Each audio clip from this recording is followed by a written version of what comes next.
Hello friends, welcome to my channel study with Simar. आज हम करेंगे क्लास 10th मैथमेटिक्स के कुछ क्वेश्चंस जो मैंने समरूपता वाले चैप्टर से लिए हैं।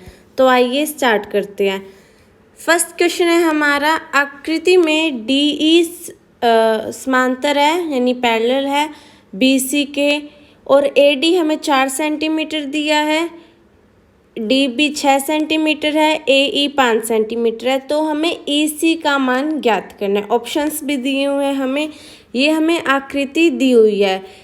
इसमें अगर आप देखें तो डी ई समांतर है बी सी के, और हमें ए डी डी बी ए ई की वैल्यू दी हुई है, और हमें ई सी की वैल्यू निकालनी है।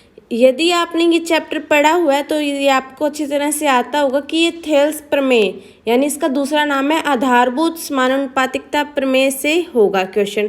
इसमें क्या होता है, यदि किसी त्रिभुज में समांतर होगा डी ई समांतर बी सी के होगा, तो उसमें जो फॉर्मूला लगेगा वो ये लगेगा ए डी बट्टे डी बी बराबर ए ई बट्टे ई सी। इसमें मैंने जो मुझे वैल्यू दी हुई थी वो मैंने सभी पुट कर दिया। मेरे को ई सी की वैल्यू नहीं दी हुई थी, इस कारण से मैंने उसे वैसे ही रखा। आगे मैंने क्रॉस मल्टीप्लाई कर दिया तो मेरा आंसर आया 15/2। इसे आगे सॉल्व करने पे हमारा आंसर आएगा ई सी बराबर 7.5 सेंटीमीटर। तो इसका जो सही उत्तर है वो है C point 7.5 centimetre. Next question है हमारा, आकृति में ए डी कोण ए का समद्विभाजक है। ए बी 6 सेंटीमीटर है, बी डी 8 सेंटीमीटर है, डी सी 6 सेंटीमीटर है, और हमें ए सी का मान निकालना है। ये जो क्वेश्चन होगा वो होगा अंतः समद्विभाजक प्रमेय से। ये आपको पेपर में आए तो जिस प्रमेय से आपने क्वेश्चन को सॉल्व किया है वो ब्रैकेट में आप जरूर लिखें, इसके भी पॉइंट्स होते हैं। तो जैसे मैंने उस वाले में लिखा था थेल्स प्रमेय, वैसे इसी वाले में लिखा है अंतः समद्विभाजक प्रमेय। इसमें क्या होता है, त्रिभुज का यदि कोई एक कोण का समद्विभाजक हो रहा होता है तो उसमें जो फॉर्मूला बनेगा वो बनेगा ए बी बट्टा में ए सी बराबर बी डी बट्टा में डी सी। इसमें देखिए आप कोण ए यानी इस वाले कोण का समद्विभाजन हो रहा है, इस वाले कोण का समद्विभाजन कौन कर रहा है, ए डी रेखा समद्विभाजन कर रही है। इसलिए जो फॉर्मूला बनेगा वो बनेगा ये बटा में ये बराबर हो जाएगा इसके बटा में इसके। ये भी बहुत ज़्यादा सरल है, इसमें ज़रूरी नहीं है आपको कौन ए का ही समद्विभाजन दिया हो, आपको ऐसे भी दिया हो सकता है कि ये वाली रेखा इसका समद्विभाजन कर रही है। यहाँ पे मान लो कोई ई बिंदु है तो बी ई रेखा कौन बी का समद्विभाजन करेगी। यदि आपको ऐसे दिया हो कि ये वाली रेखा सी एफ रेखा कौन सी का समद्विभाजन कर रही है, तो उस हिसाब से आपका फॉर्मूला बन जाएगा। बस आपको फॉर्मूले का समझना है कि वो किस टाइप से बना हुआ है। नेक्स्ट क्वेश्चन है, मतलब इसी में ही हम आगे सॉल्व करेंगे। हमें जो वैल्यू दी हुई थी उसको मैंने यहाँ पे रख लिया है, और क्रॉस मल्टीप्लाई करने पर मेरा आंसर आया ए सी बराबर 4.5 सेंटीमीटर।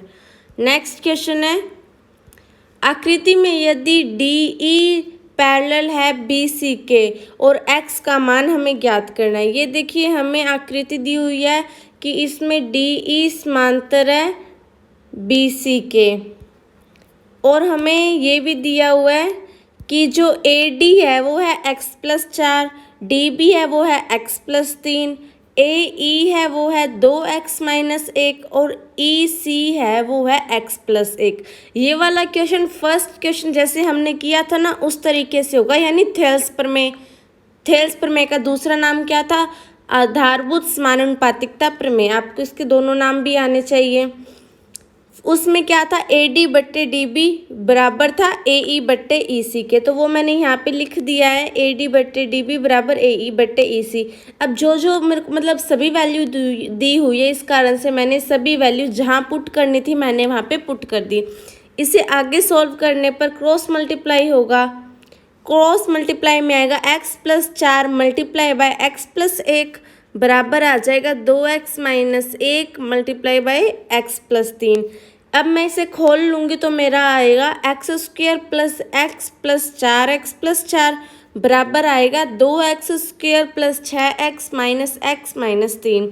अब इन दोनों को जोड़ूंगी तो हो जाएगा 5x, और इन दोनों को करूंगी तो हो जाएगा 5x। प्लस का है दोनों, तो ये दोनों एक दूसरे के साथ कट जाएंगे। 5x से 5x कट जाएगा तो मेरा जो बचेगा, और मैंने 4 और 3 को जोड़ा तो आया 7, तो जो मेरा x² आया वो आया 7। अब मैं स्क्वायर हटाऊंगी तो दूसरी वाली साइड अंडर रूट लग जाएगा, तो x की जो वैल्यू आएगी वो आएगी √7। तो इसका जो सही आंसर है वो है D पॉइंट √7। नेक्स्ट क्वेश्चन है हमारा, यदि त्रिभुज ABC एवं त्रिभुज DEF में कोण A 50 डिग्री का है, कोण B 70 डिग्री का है, कोण C 60 डिग्री का है, कोण D 60 डिग्री का, कोण E 70 डिग्री का है और कोण F 50 डिग्री का है, तो निम्नलिखित में से कौन सा सही है।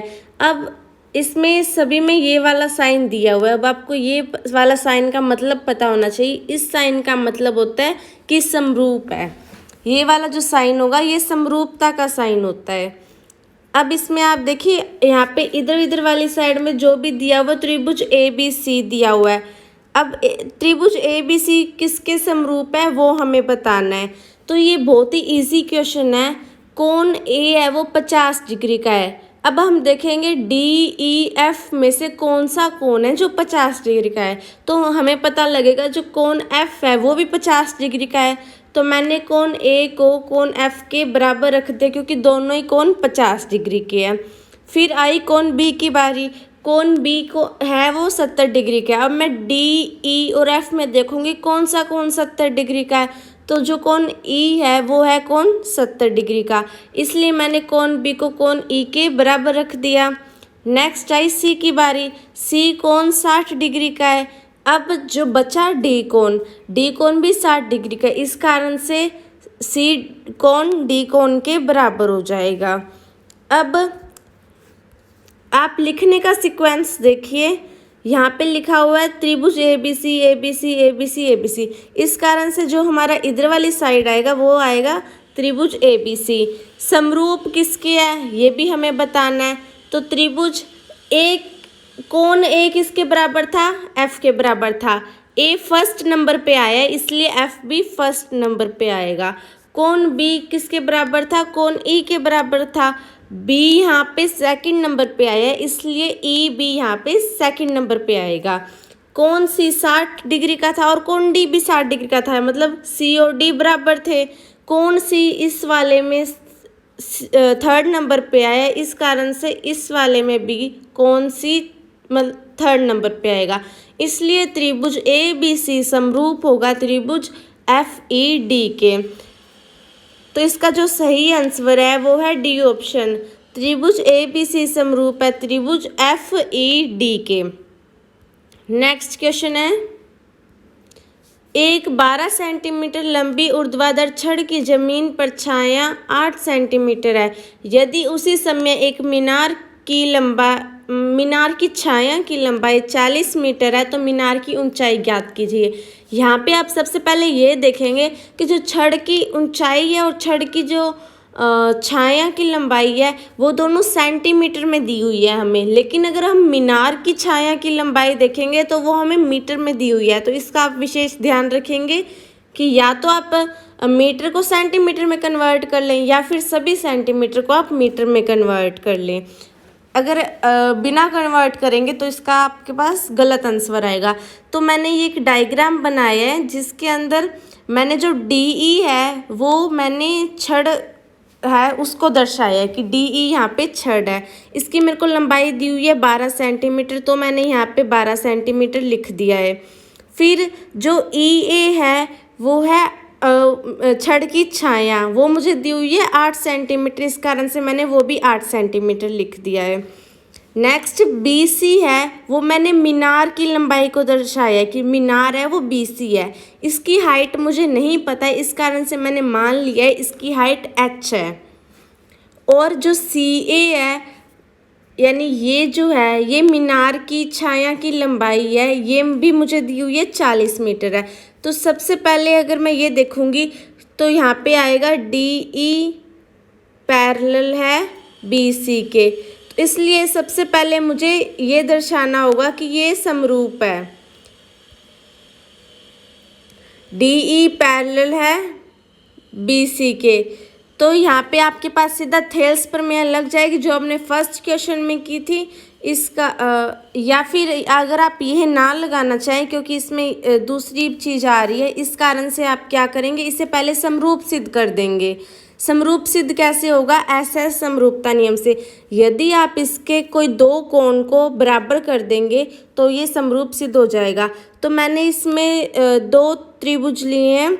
एक तो त्रिभुज लिया है ये वाला जो छोटा है, और दूसरा जो त्रिभुज लेंगे वो हम लेंगे बड़े वाला। ठीक है। अब जो छोटे वाले त्रिभुज और बड़े वाले त्रिभुज में अगर हम देखेंगे तो कोण ए दोनों में कॉमन है, मतलब उभयनिष्ठ है, तो वो बराबर हो जाएगा कोण ए बराबर कोण ए, क्योंकि वो उभयनिष्ठ है। और ये दोनों एक दूसरे के समांतर है, इस कारण से ये वाला कोण बराबर हो जाएगा। दो कोण मैंने बराबर बता दिए हैं, ये आप इसमें लिख लें, मैंने लिखा नहीं है।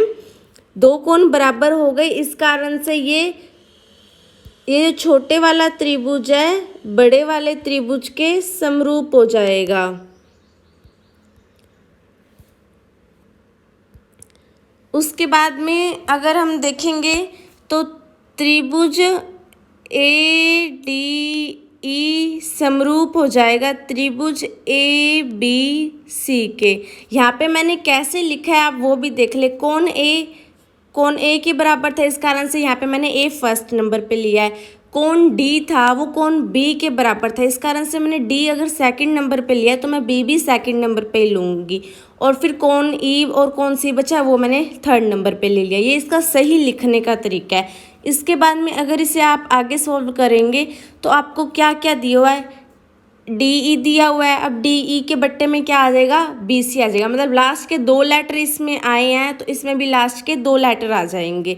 यहाँ पे DE बट्टे DC लिख लिया। किसके बराबर हो जाएगा, EA बट्टे में AC, यानी इसमें फर्स्ट और लास्ट लेटर आया है तो उसमें भी फर्स्ट और लास्ट लेटर आएगा। यदि ये वाली चीज़ आपने समरूप वाला ठीक लिखा है तो आप ऐसे कुछ भी बना सकते हैं।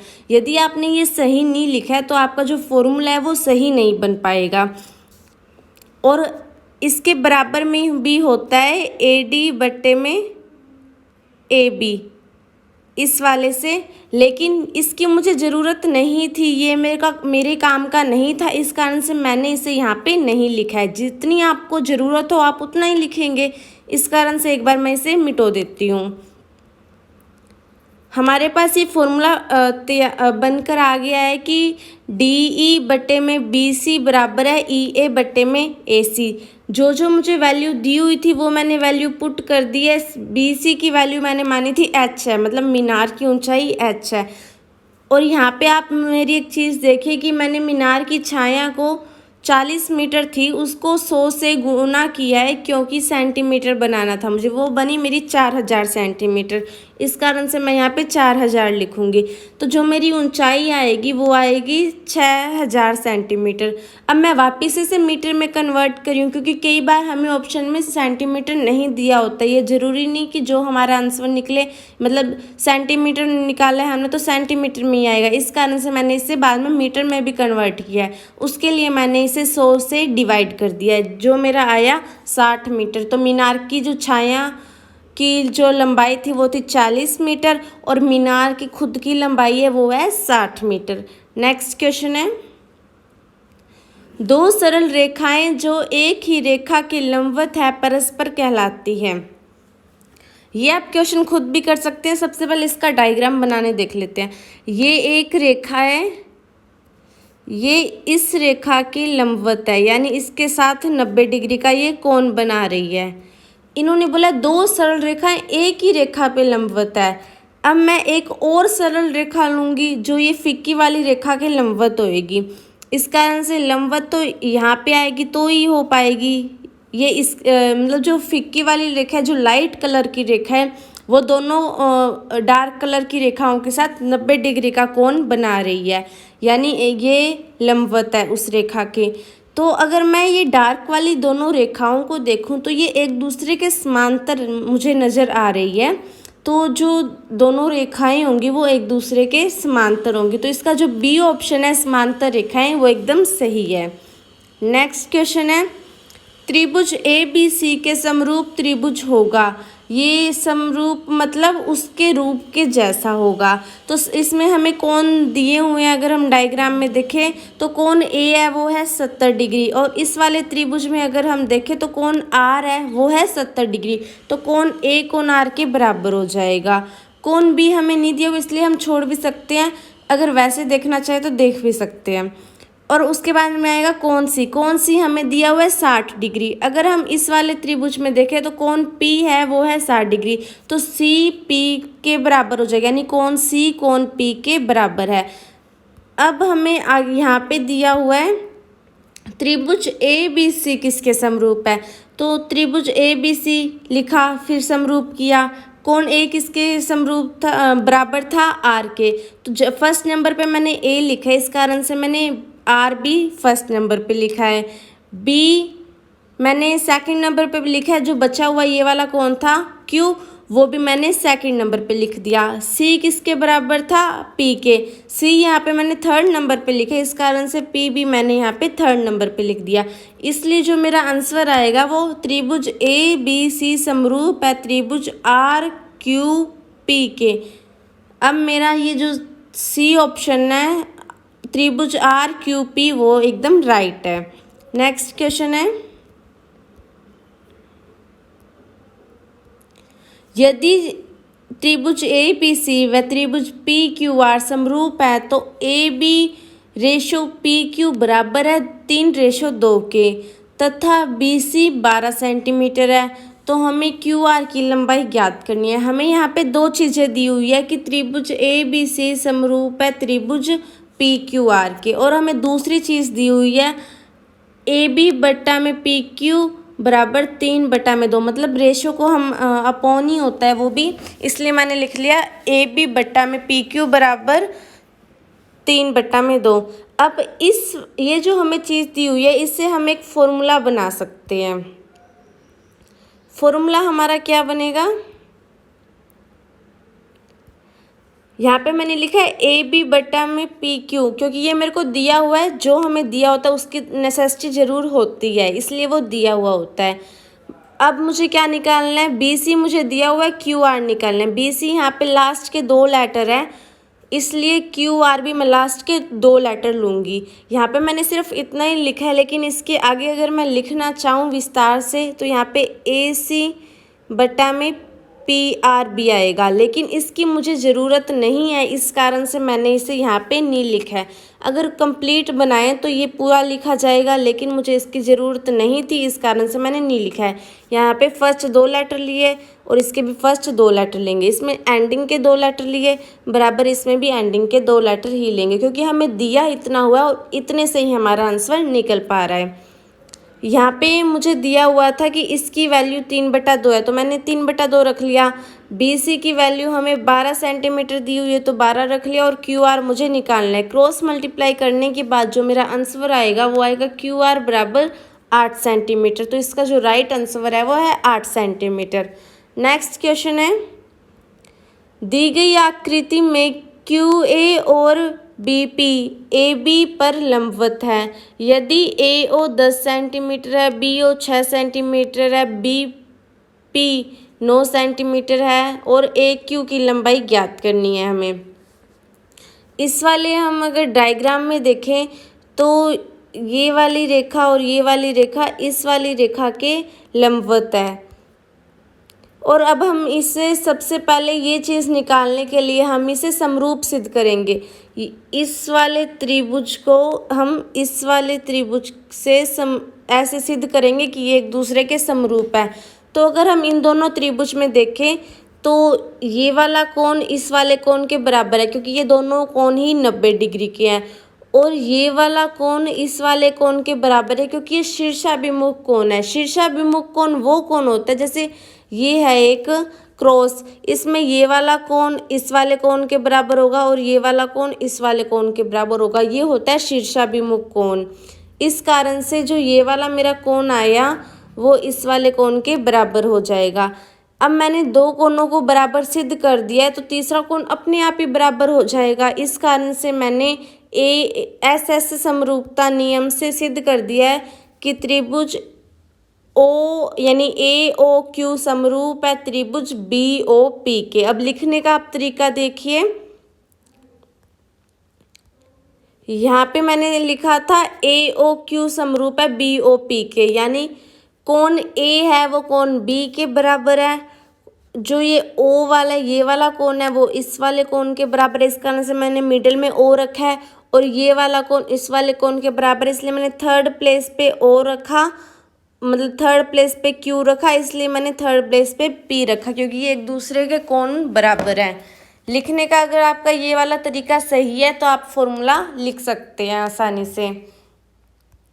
अब मुझे दिया क्या क्या हुआ है, मुझे ए ओ दिया हुआ है, बी ओ दिया हुआ है, यानी ये वाला और ये वाला दिया हुआ है, बी पी भी दिया हुआ है और मेरे को बी ओ निकालना है, मतलब ए क्यू निकालना है, सॉरी।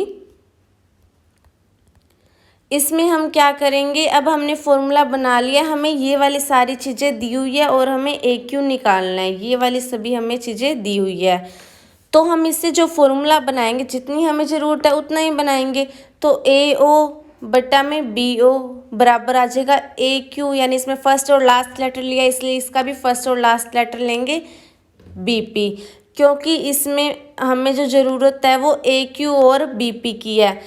हाँ, अगर हम इसके आगे लिखें तो ऐसे लिख सकते हैं ओ क्यू बराबर है ओ पी के, लेकिन हमें इसकी आवश्यकता नहीं है इसलिए हम इसे नहीं लिखेंगे, वैल्यू पुट कर देंगे, उसके बाद में हमारा आंसर आएगा ए क्यू बराबर 15 सेंटीमीटर।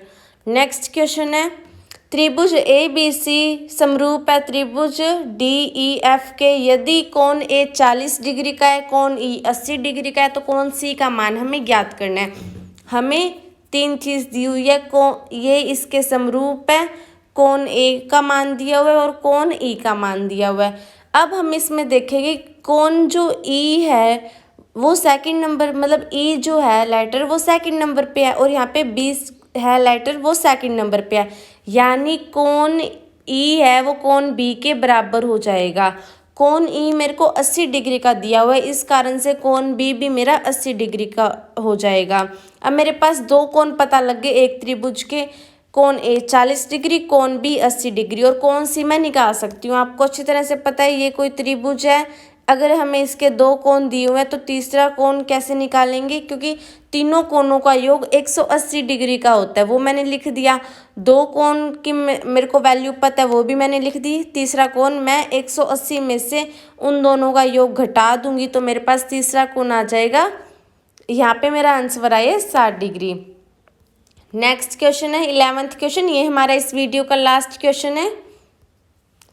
एक त्रिभुज की भुजाएं क्रमशः 60 सेंटीमीटर, 80 सेंटीमीटर और 100 सेंटीमीटर है। ये जो त्रिभुज है वो निम्नलिखित में से किस प्रकार का त्रिभुज होगा।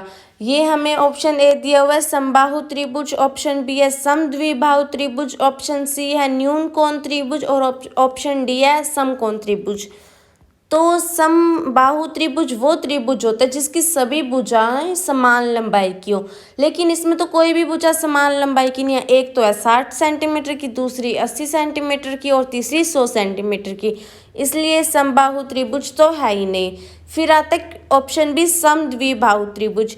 समद्विबाहु त्रिभुज वो होता है जिसकी कोई दो भुजाएं बराबर लंबाई की हो।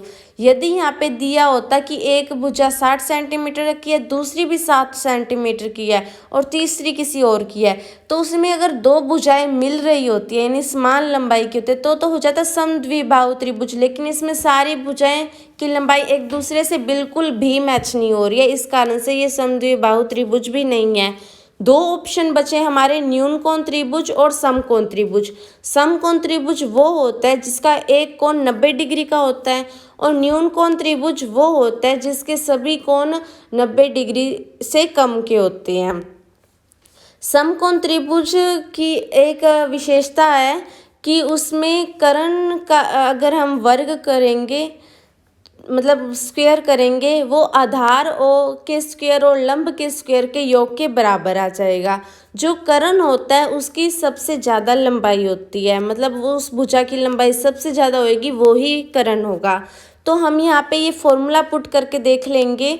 अगर ये हमारा फॉर्मूला सेट बैठ जाएगा, कर्ण की स्क्वायर बराबर आधार की स्क्वायर प्लस लंब की स्क्वायर, तो जो हमारा त्रिभुज आएगा वो समकोण त्रिभुज आएगा। यहाँ पे जो भुजा सबसे बड़ी है वो है कर्ण, तो यहाँ पे 100 सबसे ज़्यादा है तो वो मैंने कर्ण ले लिया है। 100 का वर्ग करूँगी मैं, बराबर करूँगी 60 के वर्ग के प्लस में 80 के वर्ग के, तो ये मैंने देखा कि ये बराबर आ गया है। इस कारण से ये फॉर्मूला मेरा काम कर रहा है। कर्ण की स्क्वायर बराबर आधार की स्क्वायर प्लस लंब की स्क्वायर यदि काम करेगा फॉर्मूला, तो वो जो त्रिभुज होगा वो हो जाएगा समकोण त्रिभुज। तो जो मेरा त्रिभुज है वो है समकोण त्रिभुज। इसका डी ऑप्शन एकदम राइट है।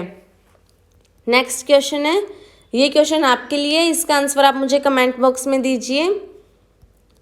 आकृति में डी ई समांतर है बी सी के। यदि ए डी एक्स है, डी बी एक्स माइनस 2 है, ए ई एक्स प्लस 2 है और ई सी एक्स माइनस 1 है, तो हमें एक्स का मान ज्ञात करना है। ये वाला जो क्वेश्चन होगा वो थेल्स प्रमेय द्वारा होगा, क्योंकि इसमें डी ई समांतर है बी सी के।